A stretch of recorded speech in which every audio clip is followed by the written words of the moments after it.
Ah, summertime. The sun climbs high into the sky in the infancy of the morning and doesn't leave until it's good and ready to retire. It's the perfect time of year to enjoy a stay on the beach. There is nothing like stepping out of a house onto the warm sand with a bottle of your favorite sport drink in hand. Not a care in the world. Everything is ideal to just soak up some rays. And when you've finished your drink, you can hurl that plastic into the ocean so that sea creatures can experience turmoil over the effects of corporate greed. This is another Crab's Treasure.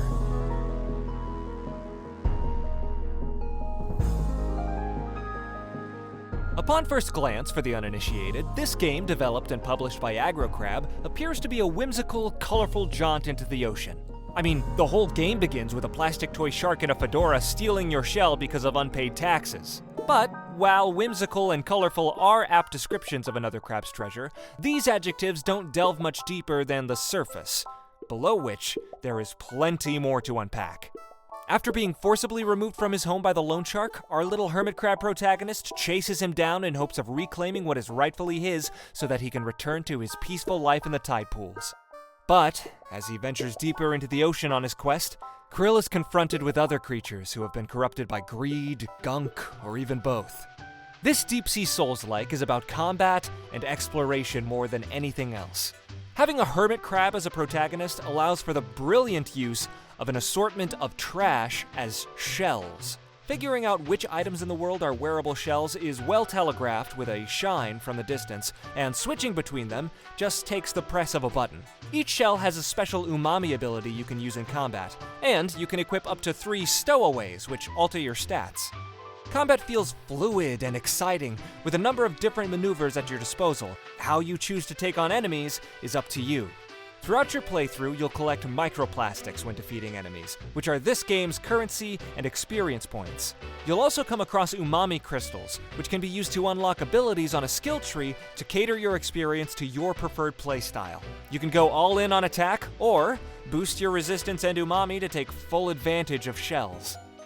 Taking on each new enemy has a bit of a learning curve, some more than others, but once you get the hang of dodging or blocking their attacks, dealing with these bottom dwellers feels so satisfying. This goes for the bosses too. Each of them has very unique attacks which aren't seen in other areas. Well, some of the bosses pop up in the world later on as regular enemies, albeit less daunting than when you first encountered them. Oh, there's also a bunch of accessibility options if you find yourself struggling at any point, including one that just gives Krill a gun, which can one-shot any enemy, including bosses. Easily one of the funniest accessibility options I've ever seen. Exploring the danger-latent depths is nothing if not exciting. While battling hordes of enemies, you may come across areas that seem just out of reach. But searching around each corner to find the proper path can net you items that adjust your stats or alter your appearance. On top of that, there are a number of visual gags and references to find. All of the discarded containers and boxes are parodies of real-world products, a detail you can easily overlook if you don't take a moment and really look at them. And this brand of humor is on full display in the dialogue as well, with many swears replaced with sea creature terms that sound similar, like shell or shuck. And speaking of the dialogue, the voice acting is a treat. Kudos to casting because Zooey LeFou's performance as Krill is exceptional. They expertly convey the emotional highs and lows of the character as the story progresses. Looking back at my time with Another Crab's Treasure, I didn't have many notable issues in regards to design. While I would have liked to be able to look at different parts of the map apart from my immediate surroundings, restricting the player's field of view encourages more exploration. That being said, a button to bring up the map without having to navigate the menu would have been nice.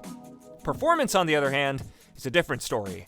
I played the Nintendo Switch version, which was serviceable most of the time, but when the game needed to load assets in a new area, the frame rate would drop to a still image for a few seconds.